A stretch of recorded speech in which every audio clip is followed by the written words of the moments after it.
पर्यावरण दिवस है और भोपाल के कुशभाऊ ठाकरे सभागृह से लेकर नीलम पार्क तक पेड़ लगाए गए, मंच सजे और मंच से बयान भी बरसे। मुख्यमंत्री डॉक्टर मोहन यादव ने एक पेड़ मां के नाम अभियान की शुरुआत की। बीजेपी ने इसे पर्यावरण के प्रति जनजागरण बताया तो कांग्रेस ने इसे हरियाली में करप्शन का नाम दे दिया। तो सवाल ये है कि क्या पेड़ सिर्फ लगाए जा रहे हैं या राजनीति की जड़ें भी इसी हरियाली में जम रही हैं? आज इसी विषय पर हम चर्चा करेंगे। उसके पहले एक नजर इस रिपोर्ट पर।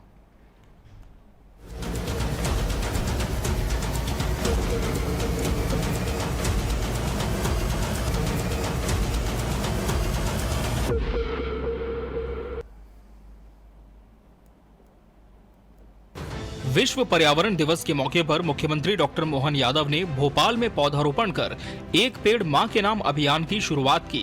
IEMS पोर्टल और वेटलैंड एटलस का विमोचन किया। PhD स्टूडेंट्स को छात्रवृत्ति दी गई और पर्यावरण प्रबंधन पर पाठ्य सामग्री भी जारी की गई। इस अवसर पर मुख्यमंत्री डॉक्टर मोहन यादव ने कहा, 100 पुत्र एक वृक्ष के बराबर होते हैं। आज हम सबको तय करना होगा कि हर माँ के नाम एक पेड़ लगाएं और याद रखें, पौधों में प्राण होते हैं। गंगा दशहरा और पर्यावरण दिवस दोनों की मेरी अपनी ओर से प्रदेशवासियों और देशवासियों को बधाई। आज हमने पर्यावरण के क्षेत्र में काम करने वाले अलग अलग प्रकार के सारे संस्थानों को, व्यक्तियों को, सबको पुरस्कृत करने का प्रयास किया। यशस्वी प्रधानमंत्री के एक पेड़ मां के नाम के अभियान का भी संकल्प लिया। इसी कुशभाऊ ठाकरे सभागार के बाहर के प्रांगण में पौधा लगा करके ये अभियान की शुरुआत की गई, जो पूरे वर्षा काल चलेगा। हम सब जानते हैं कि पर्यावरण में, प्रकृति में ही जीवन छिपा हुआ है और ऐसे में जगदीश चंद्र बसु ने जब दुनिया के बीच उस ज्ञान को प्रदर्शित किया, जब पौधों में प्राण होती है, ये दुनिया ने पहली बार सीखा या जाना। प्रकृति को बचाने के लिए हमको जल भी सहेजना पड़ेगा, पौधे भी बचाने पड़ेंगे और जीवन भी संयमित जीना पड़ेगा। आइए हम संकल्प करें पर्यावरण दिवस के अवसर पर इन सबकी सुरक्षा के साथ हमारी प्रकृति के साथ जीने की आदत डालें।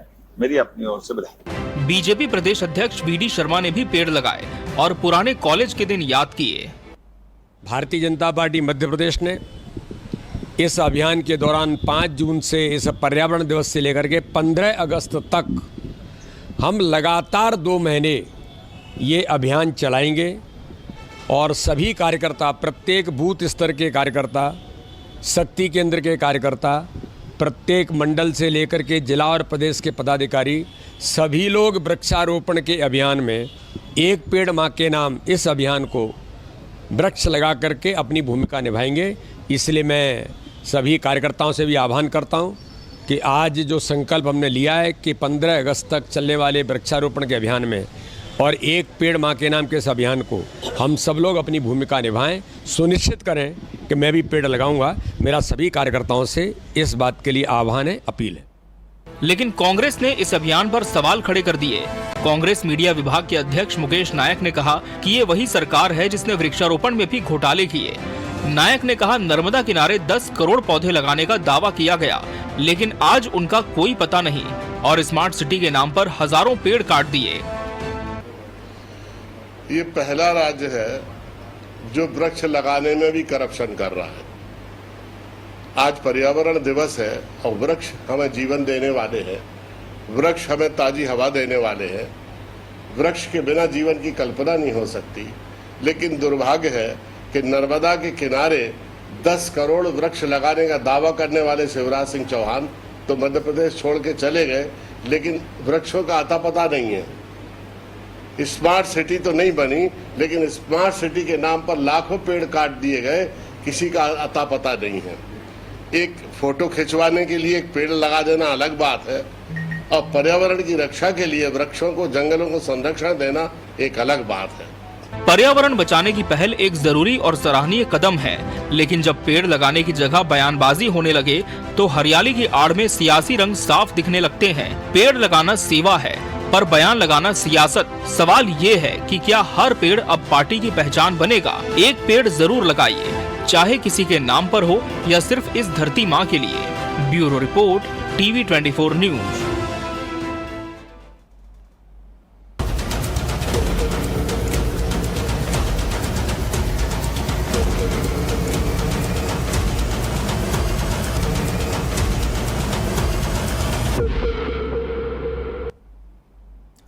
तो पर्यावरण संरक्षण और संवर्धन, आज इसी विषय पर हमारी चर्चा होगी और इसके लिए हमारे साथ खास मेहमानों का पैनल भी जुड़ चुका है। हमारे साथ बीजेपी प्रवक्ता अजय धवले जी जुड़े हैं। अजय जी, बहुत स्वागत है आपका इस चर्चा में। कांग्रेस प्रवक्ता विक्रम चौधरी जी प्रतिपक्ष का पक्ष रखेंगे। विक्रम जी, आपका भी बहुत बहुत स्वागत है। और पर्यावरण संरक्षक अनिल मेहता जी भी इस चर्चा का अहम हिस्सा है। अनिल मेहता जी, आपका भी बहुत बहुत स्वागत है। चर्चा की शुरुआत पर्यावरण पर केंद्रित है। अनिल मेहता जी, आपसे ही शुरू करेंगे। एक पेड़ मां के नाम, यह अभियान निश्चित तौर पर एक बहुत अच्छी सोच के साथ संकल्पित करते हुए शुरू किया गया था, लेकिन मध्य प्रदेश में किस तरह से आप इस अभियान को देखते हैं? खासकर पर्यावरण दिवस के अवसर पर आपसे समझना चाहेंगे कि हम जिस तरह के संरक्षण के, संवर्धन के दावे करते हैं वृक्षों के, पेड़ों के, क्या जमीन पर भी वो काफी दिखते हैं या कोई कोशिश बाकी आप देखते हैं? नहीं, मुझे लगता है कि पर्यावरण, पेड़, पानी, जंगल, मिट्टी, हवा, ये हम सब की एक साझी विरासत है। और जब इसे साझी विरासत कहते हैं तो हमारे प्रयास भी साझा होने चाहिए। ये बात सत्य है कि जिस तरह से पिछले खास तौर से 70-80 सालों में जिस तरह से पर्यावरण का नुकसान हुआ है, उसके लिए एक दिन के प्रयास काफी नहीं होते। इसके लिए वर्ष पर्यंत हमें प्रयास करने होंगे। सबसे बड़ी बात है कि व्यक्तिगत स्तर पर हर व्यक्ति के जीवन में और व्यवहार में ये परिवर्तन लाना होगा। तो मुझे ऐसा लगता है कि ये जो दिवस होते हैं, पर्यावरण दिवस जैसे दिवस, और आज तो गंगा दशहरा भी है, ये सिर्फ उस संकल्प को सुदृढ़ करने के लिए होते हैं। तो मुझे लगता है कि हम इस बात पर ज्यादा चिंतन करें कि किस तरह से ये हमारे साझा प्रयास आगे बढ़े और हम एक सिनर्जी के साथ सब लोग मिलकर बिना किसी सामाजिक, राजनीतिक मतभेद के इस प्रयास में जुड़े। और क्योंकि इसका जो लाभ मिलने वाला वो न सिर्फ वर्तमान पीढ़ी को बल्कि हमारे आने वाली कई पीढ़ियों को मिलने वाला है। मैं प्रारंभ में ही बात कहना चाहता हूँ। बिल्कुल विक्रम चौधरी जी, साझा प्रयास होना चाहिए, लेकिन ये साझा प्रयास क्या जमीन पर कांग्रेस देखती है या फिर केवल एक दिन इस अभियान को बनाया जाता है, ऐसा मान रहे हैं?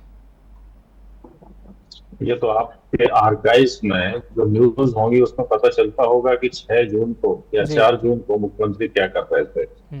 वो पेड़ लगाते तो दिखते नहीं है। इस दिन को यदि वो पेड़ लगाते हैं, देखिए कुछ चीजें बहुत अच्छी होती हैं जिनका विरोध करना ना उचित है और ना ही संभव है। जैसे कोई कहे कि हम पर्यावरण की रक्षा करेंगे, पेड़ लगाएंगे, नदियों को संरक्षित करेंगे, पर्यावरण को बेहतर करेंगे, तो इसमें कहाँ विरोध हो सकता है? विरोध क्यों होना भी चाहिए? क्योंकि हम देखिए वो पीढ़ी है जिसने इस कोरोना की मार को देखा और झेला है, और हमको ये पता चलता है कि हवा, ऑक्सीजन कितनी कीमती है। लोगों की धन संपत्ति, उनकी प्रतिष्ठा, उनके ओहदे, उनके जितने बड़े बड़े पद थे वो धरे रह गए थे। हम सिर्फ ऑक्सीजन के लिए तड़प रहे थे। तो इससे हमको कम से कम हमारी पीढ़ी को तो इतना जागरूक होना ही चाहिए कि इस पूरे ब्रह्मांड में अनेक ग्रह ऐसे पाए गए हैं जिनमें हीरे की बरसात होती है। आपको जानकर आश्चर्य होगा, लेकिन आज तक अखिल ब्रह्मांड में हबल जैसा टेलीस्कोप, जेम्स वेब जैसा टेलीस्कोप भी एक लकड़ी का टुकड़ा नहीं ढूंढ पाया है। तो हमें क्या विरोध हो सकता है कि जो लकड़ी, जो प्रकृति, जो फूल पत्ते हैं जो सिर्फ हमारी पृथ्वी माता पे पाए जाते हैं, उनसे हमारा क्या विरोध है? और ऐसा हम तो चाहते थे कि यदि मुख्यमंत्री, और जैसे अनिल भाई भी कह रहे हैं कि साझी विरासत है, तो मुख्यमंत्री को इन सबको बुलाना चाहिए, नेता प्रतिपक्ष को ही बुलाना चाहिए। पेड़ लगाने में काहे की राजनीति होनी चाहिए? क्योंकि जब हवा मिलती है तब वो राजनीतिक सदस्य देखकर तो अपनी ऑक्सीजन या हवा देती नहीं है।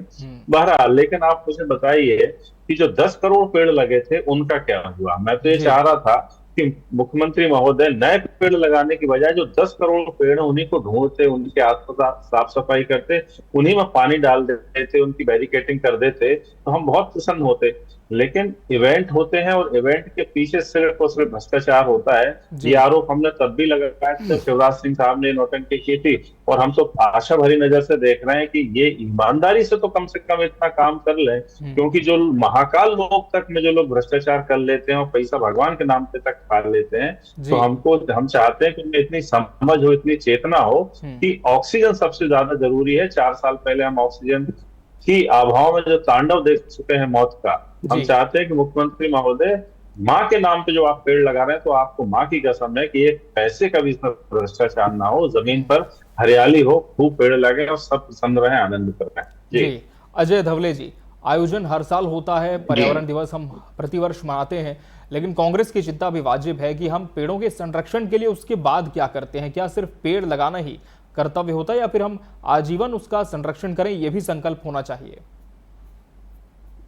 जी निश्चित रूप से अमित जी, जो चिंता मेरे कांग्रेस के प्रवक्ता साथी विक्रम जी को है, निश्चित एक भारतीय होने के नाते, इस देश का एक नागरिक होने के नाते हमारी भी चिंता है। लेकिन ये राजनीति से परे का विषय था। इन्होंने बहुत से पर्यावरण संरक्षण की जगह अन्य ऐसे बहुत से विषय लाए, तो निश्चित रूप से मुझे लगता है राजनीतिक जवाब, प्रश्नों का उत्तर राजनीतिक जवाब देके होना चाहिए। लेकिन पहले हमारी मंशा स्पष्ट करते हैं। देश की स्वतंत्रता के बाद में 2014 में देश में एक ऐसा प्रधानमंत्री आया जिसको लगा कि देश में पर्यावरण संरक्षण एक महत्वपूर्ण विषय होना चाहिए, जिसको लगा स्वच्छता इस देश के नागरिकों के जीवन का एक महत्वपूर्ण विषय होना चाहिए। तो हमने देखा स्वच्छ भारत जैसा मिशन आता है, 11 करोड़ से अधिक देश में शौचालय बनते हैं। देश ने पहली बार देखा कि स्वच्छता से भी जो हम स्वच्छता के माध्यम से, एक प्रॉपर हाइजीन के माध्यम से हम हमारी जो मोर्टेलिटी रेट है उसको कम कर सकते हैं। हमने नहीं है, WHO ने इसको माना है। दूसरा हम बात करें कि एक ऐसा प्रधानमंत्री आया जिसने ये भी सोचा कि उज्ज्वला के माध्यम से हमारी ये जंगलों की कटाई होती थी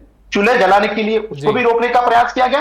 तो ऐसे अनेक विषय, एक पेड़ अभियान, एक पेड़ मां के नाम, ये जो अभियान, ये एक भावनात्मक और सार्थक पहल है। प्रधानमंत्री जी ने इसे प्रत्येक देश के नागरिक को जोड़ने का उनका जो उद्देश्य था कि जब हम एक मां के नाम से पेड़ लगाएंगे तो भावनात्मक रूप से उस विषय से जुड़ेंगे, हम उस पेड़ को बड़ा करने के लिए उसके संगोपन का भी विषय करेंगे। तो जब ये कोई ऐसा अभियान लाया जाता तो कांग्रेस वालों के लिए या भाजपा वालों के लिए डिफरेंशिएट नहीं किया जाता। इन्होंने बहुत से उदाहरण दिए कि सरकार को ये भी प्रयास करने की आवश्यकता, तो हमने देश में वो भी सरकारें देखी। और विक्रम जी उसी दल से आते हैं जिस दल के नेता के ऊपर, और मध्य प्रदेश से आने वाले वो नेता है कमलनाथ जी, देश के तत्कालीन सरकार में मंत्री हुआ करते थे, जूनियर वन एवं पर्यावरण संरक्षण राज्य मंत्री हुआ करते थे। MC मेहता वर्सेस कमलनाथ का एक क्लासिक जजमेंट है। हम पढ़ सकते हैं कि किस प्रकार से पब्लिक ऑफिस में बैठा हुआ एक व्यक्ति ने अपने एक मोटेल को बचाने के लिए, जो उनकी एक होटल है, उस होटल को बचाने के लिए एक नदी का बहाव मोड़ दिया था। तो हम सारे लॉ के स्टूडेंट रहे, उस केस को पढ़ते पढ़ते बड़े हुए हैं। लेकिन आज देश में वो सरकारें नहीं है। आज देश में पर्यावरण के प्रति संजीदगी दिखाने वाली सरकारें, ऐसी सरकारें जो निश्चित रूप से इस आंदोलन को जन भावनाओं के साथ में जोड़ना चाहिए। इन्होंने प्रश्न पूछा था कि शिवराज जी ने 10 करोड़ पेड़ लगाए थे। निश्चित रूप से देखिए, पेड़ लगा के उसको बड़ा करना, सरकार ने एक अच्छा प्रयास किया था। उसमें कितने पेड़ अभी जीवित है, इसका मुझे लगता है फॉरेस्ट डिपार्टमेंट, उसके बाद में एक ऑडिट हुआ था। लेकिन सरकारों ने प्रयास किए, समाज इस आंदोलन को और आगे बढ़ाया। हम पक्ष विपक्ष की राजनीति को भूल के एक सार्थक प्रयास के रूप में अपने आने वाली पीढ़ियों के लिए एक ऐसा सुंदर और व्यवस्थित भविष्य बनाएं। ये हम सभी की कल्पना है और आदरणीय प्रधानमंत्री श्री नरेंद्र मोदी जी का नेतृत्व है, जिन्होंने इंटरनेशनल सोलर अलायंस खड़ा करने का एक पहल दी। आज विश्व में आप देखेंगे इंटरनेशनल सोलर अलायंस खड़ा हो चुका है। हम सूर्य की ऊर्जा के साथ में हम वैकल्पिक ऊर्जा का किस प्रकार से उपयोग करना, देशवासी अपने घरों पर सोलर रूफटॉप के माध्यम से जो कार्बन एमिशन का विषय था उसको कंट्रोल करने की बात करें। ऐसे अनेक विषय, अच्छा काम यदि किसी सरकार ने किया है तो उन कामों का मुझे लगता है समर्थन करने की आवश्यकता होती है। कांग्रेस के पूर्ववर्ती तो निश्चित रूप से समर्थन करते हैं। ठीक है, मैं बिल्कुल जवाब दूंगा विक्रम जी से इस पर। पेड़ लगाना फोटो की यदि तो इस देश में 9 करोड़ से अधिक उज्ज्वला के सिलेंडर नहीं बटे। इस देश में नहीं होने से जो मौतें होती थी वो ठीक है, पर्यावरण के लिए बहुत काम कर रही है सरकार, ये अजय जी का कहना है। जी बिल्कुल अजय जी, मैं निश्चित तौर पर आपसे फिर से इस पर जवाब लूंगा। अनिल मेहता जी, सरकार तो कह रही है कि सब कुछ बहुत बेहतर है, हर साल हमारा प्रयास भी होता है, लेकिन मध्य प्रदेश में यदि हम पर्यावरण को देखें तो क्या आप मानते हैं संरक्षक के तौर पर, क्या वाकई सरकार जो प्रयास कर रही है पूरे साल वो प्रयास दिखते हैं? देखिए, क्योंकि मैं राजनीति से जुड़ा हुआ व्यक्ति नहीं हूं जी, लेकिन मुझे लगता है कि हमें इस बात पे बार बार भारत के नागरिक होने के नाते, इस धरती माता के पुत्र होने के नाते, चाहे कोई भी पॉलिटिकल पार्टी हो, सबकी चिंता है कि पर्यावरण अच्छा बने। तो मैं आपको एक छोटा सा उदाहरण देता हूं कि जब ये पर्यावरण के बचाने के प्रयास समाज के बन जाते हैं तो निश्चित तौर से परिवर्तन आता है। जैसे अभी प्रयागराज में कुंभ हुआ और उन्होंने मिलकर एक ही अभियान लिया कि हम वहां पे एक थाली एक थैला अभियान चलाएंगे। तो आपको आश्चर्य हुआ कि उसमें 15 लाख के आसपास स्टील के प्लेट और गिलास और पहुंचे, उससे एक बड़ी मात्रा में प्लास्टिक के पोल्यूशन में कमी हुई, जो आज के पर्यावरण का विषय भी है। तो मुझे ऐसा लगता है कि कुछ चीजों पे ये जो भी राजनीतिक बहस में सुन रहा था उसको छोड़ के हम सबको ये संकल्प लेना चाहिए कि ये जो है वो, जैसा मैंने पहले कहा, अगर पेड़ अच्छी हवा दे रहा है और पेड़ लगा हुआ है तो उसका फायदा सभी को होने वाला है। तो वो न सिर्फ आज की पीढ़ी के लिए बल्कि आगे की पीढ़ी के लिए। लेकिन एक बात सुनिए, ये जरूर समझना होगा कि जिस तरह से पर्यावरण का ह्रास पिछले कुछ सालों में हुआ है, मैं जो कह रहा हूँ कि हम पोस्ट इंडस्ट्रियल नहीं देखें लेकिन पिछले 50-100 साल भी देखें, तो विकास की जिस प्रक्रिया के नाम पर जिस तरह से मॉडल रहे, उससे जो नुकसान हुआ उसकी भरपाई एक दिन में नहीं होगी। उसकी भरपाई करने के लिए, पर्यावरण को फिर से संतुलित करने के लिए लंबे प्रयास चाहिए, ताकि जो इसको जिसको कहते हैं रिवर्स करना, उसको रिवर्स कर सके। उसके लिए मैं यही कहूंगा कि साझा प्रयास, और जब तक ये समाज का अभियान नहीं बनेगा, समाज स्वस्फूर्त होकर आगे नहीं आएगा, तो मुझे लगता है कि सरकारों की तो लिमिटेशंस होती है, किसी भी पार्टी की सरकार हो, लेकिन जब समाज का अभियान बन जाएगा तो निश्चित तौर से आगे बढ़ेगा। और मैं इस बात से तो जरूर सहमत हूं कि सबको साथ मिलकर काम करना चाहिए। लेकिन जिस इंटरनेशनल सोलर अलायंस का उन्होंने जिक्र किया, तो मैं अभी यूनाइटेड नेशंस की जो कोप हुई थी उसमें गया था, और मुझे निश्चित लगता है कि मैं किसी राजनीतिक दल से नहीं, लेकिन भारत की प्रशंसा इस बात के लिए जरूर हुई कि जो नेशनल डिटरमिनेंट गोल्स होते हैं, डिटर्मिनेशंस होते हैं, उसमें जरूर भारत में प्रगति हुई और हमने बड़ी मात्रा में कार्बन उत्सर्जन को कम करने के लिए प्रयास किए। लेकिन सरकारी आंकड़ों पर नहीं जाते हुए समाज कितना आगे आया, मैंने अपने व्यक्तिगत जीवन में कितने पेड़ लगाए, मैंने अपने व्यक्तिगत जीवन में कितना कार्बन उत्सर्जन कम किया, मैंने अपने व्यक्तिगत जीवन में कितना पानी का जो वेस्टेज है उसको कम किया, अगर हम इसको ले लें, पर्सनल लेवल पे हमारे क्या एफर्ट रहे, तो मुझे लगता है कि ज्यादा परिवर्तन आएगा। और ये सारी बहस भी एक सकारात्मक परिवर्तन के लिए साझा प्रयासों की तरफ जानी चाहिए।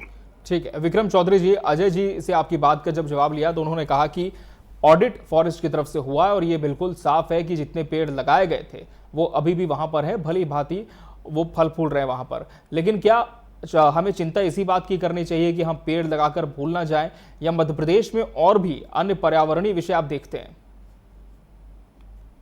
जी देखिए, अंग्रेजों के जमाने में हमारे पूरे देश में पर्यावरण की बड़ी गजब की क्षति हुई थी। उनके ही रहते जो है आधुनिक हथियारों से शिकार करना प्रारंभ हुआ था और लगभग हमारे देश में से शेर समाप्त हो गए थे। उसी तरह उनकी नौसेना के लिए मालाबार से जो लकड़ी जाती थी, हमारे मालाबार के जंगल सारे समाप्त हो गए थे। तो जब हमें आजादी मिली उसी के बाद से संस्थागत तौर पे पहला पेड़ लगाया गया था। उसके पहले संस्थागत तौर पर पर्यावरण की ऐसी चिंता नहीं की जाती थी, ना ही उसके लिए कोई योजनाएं थी।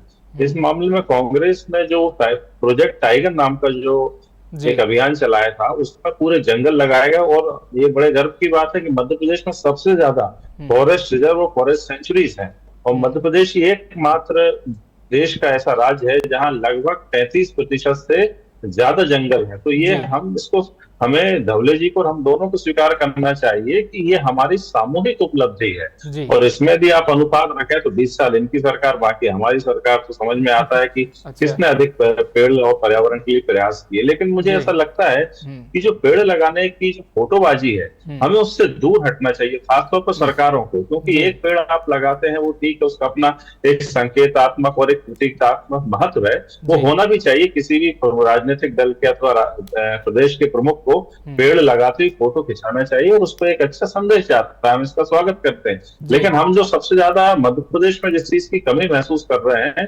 वो है नदियों का पूरी तरीके से उनके जो प्रवाह है वो समाप्त हो रहा है, सूख रहा है। इवन जो नर्मदा है वो अपने उद्गम स्थल पे भी सूख रही है। तो सबसे जो पहला जो प्रयास किया जाना चाहिए, क्योंकि हमारे पास पर्याप्त जंगल है, अब वो फोटोबाजी छोड़ के हमको नदियों पे आना चाहिए, क्योंकि हमारी जो धार्मिक संस्कृति है वो नदियों में ही प्राण पाती है। अब आप देखिए जब सिंहस्थ आएगा तब हमको नर्मदा का जल लाके उसमें पंप करना पड़ता है, फिर हम उसमें नहा पाते हैं।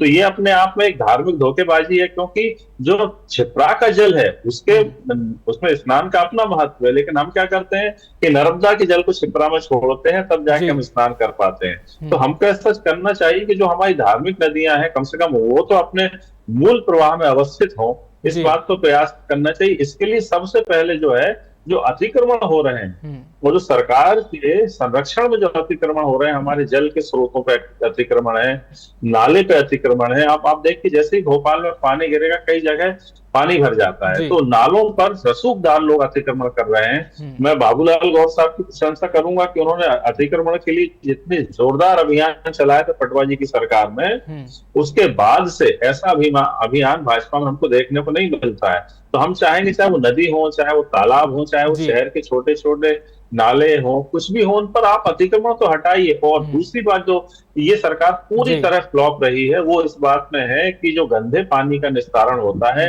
आज भी चाहे छिप्रा हो, हमारे नेताओं ने भी छिप्रा में जितने भी गंदे नाले मिलते हैं उसके वीडियो जारी किए हैं। जी विक्रम जी, ठीक है, इसी बात पर मैं जवाब ले लेता हूं अजय जी से। अजय जी, पर्यावरण के लिए हम पेड़ों के लिए तो बहुत संरक्षण का काम करें, लेकिन नदियों की स्थिति क्या देखते हैं? क्या वाकई सरकार के जो प्रयास हैं, आपको लगता है कि उनमें और गति आनी चाहिए नदियों के लिए? देखिए अमित जी, जिस प्रकार से अनिल जी ने भी बताया और मेरे मित्र विक्रम जी भी इस बात के पक्ष कर रहे हैं जी कि पर्यावरण संरक्षण राजनीतिक से ज्यादा या सरकारी उपक्रम से ज्यादा ये एक समाज का कार्यक्रम होने की आवश्यकता है। समाज को इस बात पर चिंता करने की आवश्यकता है कि हमारी भविष्य की पीढ़ियों को, हमारे वर्तमान को आज आवश्यकता किस बात की है। तो जिस प्रकार से हमने बात की कि एक जब कोऑर्डिनेटेड एफर्ट होगा, जो साझा प्रयास होंगे, ये हमारी भविष्य की नींव को सुदृढ़ करेंगे, भविष्य की नींव को एक ऐसा मजबूत बनाएंगे जिससे हम कहेंगे कि आज देखिए विश्व की सारी बड़ी इकोनॉमी, सारी बड़ी अर्थव्यवस्था है सिर्फ इस बात से चिंतित है कि जो ग्लोबल वार्मिंग की समस्या हुई है, जो वर्षा ऋतु थी उसका एक्सपांड बड़ा हो गया है, या हम कहेंगे कि धूप काल का समय बढ़ गया है, ये क्यों हो रहा है? इस सारी बातों पे हम लोगों को चिंता करने की आवश्यकता है और जिस प्रकार से विश्व को भी इस बात पे चिंतन करने के लिए हमें मजबूर करना है कि भारत हमेशा से वसुधैव कुटुंबकम का नारा देते आए हैं। हम हमेशा से इस बात की प्रशंसा भी करते रहेंगे और इस बात के प्रति पक्षधर भी रहे हैं कि पृथ्वी हमारी माता है, पृथ्वी का संरक्षण करना हमारा सबका नैतिक दायित्व है। तो सरकारों से भिन्न, सरकारों से इतर, जैसा कि विक्रम जी ने कहा कि नदियों का संरक्षण सरकारों के साथ साथ समाज की भी प्राथमिकता होने की आवश्यकता है। और आप हम सब मिलके, चाहे इसमें मीडिया जगत का काम हो, राजनीतिक दलों का काम हो, समाज के सारे बड़े स्टेक होल्डर्स का काम है, ये सभी किस प्रकार से अपने आने वाली पीढ़ियों को एक एनवायरमेंटल फ्रेंडली, एनवायरमेंट के लिए कॉन्शियस कैसे प्रकार से कर पाए, ये मुख्य रूप से आज हमारे टीचिंग का भी एक महत्वपूर्ण करिकुलम का भी पार्ट होना चाहिए कि बच्चे एनवायरमेंट के प्रति कितने सजग बने, एनवायरमेंट के प्रति उनकी कितनी जवाबदेही रहे। ये बहुत सारे ऐसे विषय कि आज यदि हम इन विषयों पे काम करेंगे तो निश्चित रूप से एक सुंदर और सुव्यवस्थित भविष्य हमें मिलेगा। बिल्कुल, और कहीं ना कहीं प्रयास यही होना चाहिए, चाहे सत्ता पक्ष हो, विपक्ष हो, आम जनमानस हो, सभी की भागीदारी इस नेक काम में जरूर होनी चाहिए। बहरहाल समय हमारे पास इतना ही था इस चर्चा के लिए। आप सभी मेहमानों का बहुत बहुत धन्यवाद हमसे इसमें जुड़ने के लिए और इसका हिस्सा बनने के लिए। इसी के साथ बड़ी बहस डिबेट लाइव मध्य प्रदेश में आज के लिए फिलहाल इतना ही। मुझे और पूरी टीम को दीजिए इजाजत। नमस्कार।